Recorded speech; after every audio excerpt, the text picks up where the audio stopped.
The holidays are filled with plenty of sweets and treats that can often leave us feeling sick or kind of yucky. But here's the good news. You can enjoy the season's treats without the uncomfortable stomachache. Today, Studio 5 health contributor Miki Eberhardt is ready to dish out some strategies for countering that sick feeling that can happen when you consume too many treats. Studio 5 health contributor Miki Eberhardt, she's here. She joins me to share her expert advice. Thank you for being here. Yes, I don't think you ever get the sick feeling if you have a new baby at home, Lucky Brooke. No, I know she won't be having it, but the rest of us, yes. I mean, this time of year can be hard. I call it, the plethora of baked calories of love, right? That come in and show up, and neighbors sharing lovely things, and it's hard. But you say we can try. We can try to do better. Yes, I have things. I do not like that yucky feeling, right? And a lot of people don't. Yeah.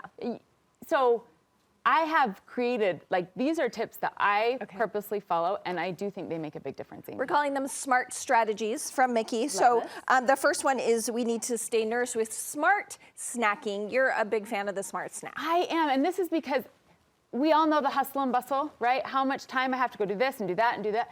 If I am not being purposeful in my nourishment, then it's easy to grab those baked calories of love and just continue on with your day. So this is something like just have things that you can pair together. And Amy, I even go so far knowing how the day gets busier and busier and time is so important.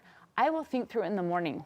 Okay, I'm gonna take an apple and peanut butter. I can have pear and a slice of cheese. I can have a protein ball with me. I can, take some hummus and some crackers, have it ready or take it with me so that I am staying nourished on good things that have fiber and protein and will keep me satisfied. Yeah, and we're kind of seeing some of your go-to snacks there that are so smart. Yes. Apple and peanut butter, yogurt and berries.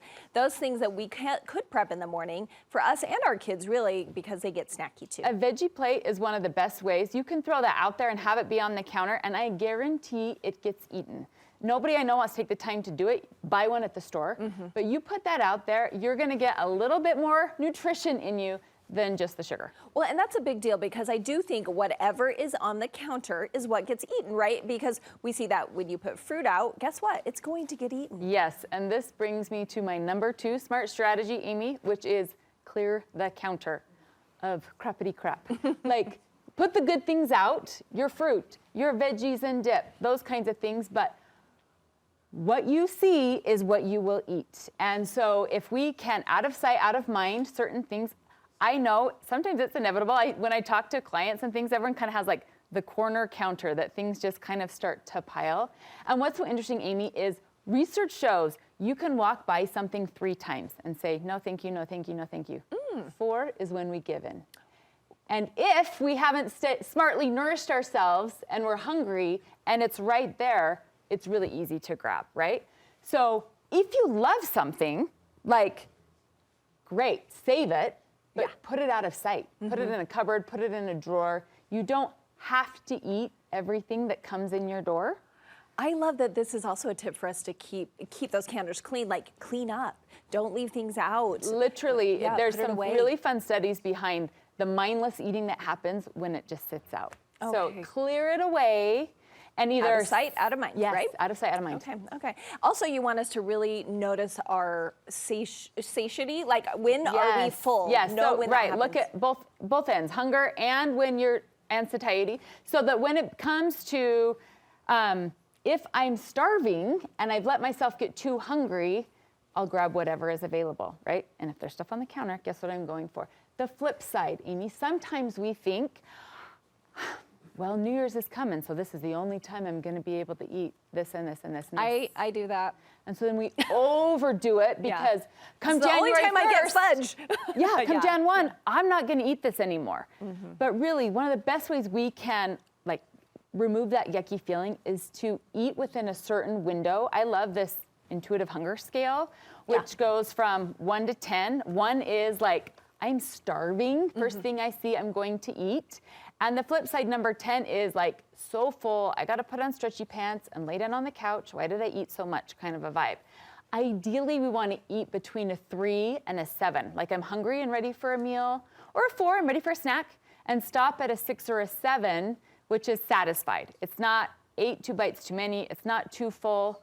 And the reason why the clock is there is because, Amy, it takes 20 minutes for your stomach to tell your brain, hey, we're good. We're good. And if I get starving, I can clean my plate in 5 minutes, feel still hungry, put more on, and then tick, tick, tick. All of a sudden, it's like, I got to put on the stretchy pants. Why do I eat so much? That also speaks to us taking our time as we eat, right? It so does, right? Giving it, and that's where if I am in a hurry to get things done, and I've pulled a good couple snacks with me in the car, I don't have to rush. I can honor my hunger. There's ways to do it even when you're busy. It reminds me of the phrase, I could eat. Like, that's the time we want to eat, right? Not when we're starving, but not when we're... Totally. Yeah, I could eat. I'm starting to feel like I could eat something. Okay, I'm going to start saying I love that. You want us to feel empowered and not obligated. What do you mean by that? Yeah, so this is the time of year sometimes when you're a guest and that you feel like, I have to eat that, or I have to eat more, or grandma's putting more on my plate, or I don't really like it, but I feel like I have to eat it. And what I want,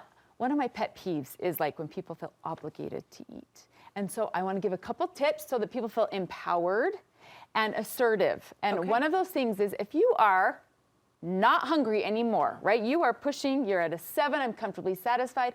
If I keep eating what is being offered, I'm going to feel way too full and yucky. So instead, I'm going to say to the host or to grandma, this is so delicious and I am feeling super full. If I eat that, I don't think I'm going to feel very good, but I would love to take some home with me. I love that. Take it home. I would love the recipe to make this another time. Yeah. Right? Yeah. But so that you can say, thank you so much. I love what you've made, but I also don't want to feel yucky and feel obligated to eat this. Okay.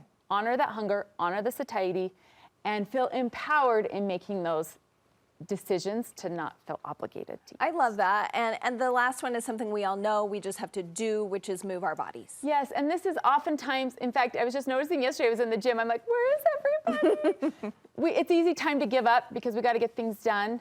But what better practice for real life when we want to change habits in the new year than right now? And this becomes, if we want to avoid that yucky feeling, this helps with digestion, it helps with endorphins. It's so much more than just I burned calories. So okay, I think you've given us things we can do. We just have to be mindful, so I appreciate you. I'm going to watch it.